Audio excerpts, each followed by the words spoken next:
Guys, welcome back to my channel. It's Mrs. Buitenbeentje. As you know, I started a new series and that is based off of my fashion mood board. I have my first piece made and we're going to get into the specs. So my first dress is out of a pattern book called Naaitrends, and I think it's called Fashion Styles. I am not a member. I bought this one and it is number 3 from this year. So the dress that I made is this dress right here, and it is in the category chic dresses. It is described as a mini shift dress with ruffled sleeves. Now the dress is called Pied-de-Poule.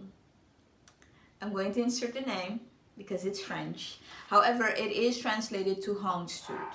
I'm going to get into the specs. It is pattern number 2, and let's see. For this pattern, the sizes run from size 36 up to 44, and the amount of fabric that you need is 1 meter 50. For the lining, it's 90 centimeters, but that's because you don't line the sleeves. The dress consists of 4 pattern pieces. So you got the front, which is on the fold, the back, which is on the self side. You got the ruffled, which is a rectangle that you cut on the self side, and the top part of the sleeve that you also cut on the self side. Other than that, they just indicate that the lining is pattern piece 1 and 2. I'm not a complete fan of the description because it's really concise, and although the pattern is marked as easy, it's just without prior knowledge, it's like, it's a iffy. It's definitely a iffy. I'm definitely going to put it on and style it, but this is my dress. It is definitely a short dress. I'm going to insert the name of the fabric or the fabric type in the description because I have to figure out how it's called in English.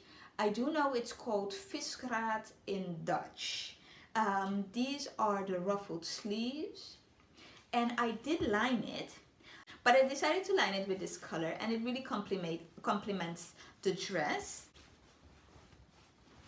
There are definitely some, let's say, the edges I'm not a fond of.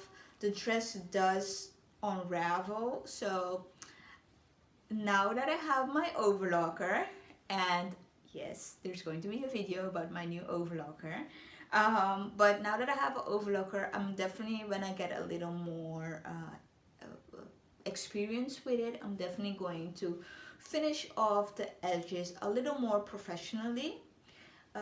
This is the ruffled sleeve, and I had to do some gathering first before I attached it. I do feel like the fabric should be a little stretchy, so it's kind of tight. It's kind of tight. Let's see what else. Yeah, so I did insert an invisible zipper. I tried it a new way from well, I tried it a new technique. I still have to master it, but it went pretty okay. I'm really happy. The lining is not attached to the dress, so it's more of a, you can see what I'm talking about when I talk about the edges that needs to be finished. I mean, you can almost say like one wash and I might not have a dress anymore, but in any case, I did some understitching. So it is, the lining is going to remain on the inside of the dress. Alright, time for a change. But this is my dress. It definitely needs a good iron because there are definitely some fold and creases in my dress that aren't supposed to be here. So I feel like that's the reason why it's not fitting or sitting properly. Let's just say that. I have it paired with some black tights or pantyhose, whatever you want to call them, and some Oxford type of flat shoes from Van Haren. And this is the back of my dress. And as always, I enjoy making this video. I hope you enjoy watching. Don't be afraid, comment down below if you have any questions or just want to say hey. And have a great day. Bye.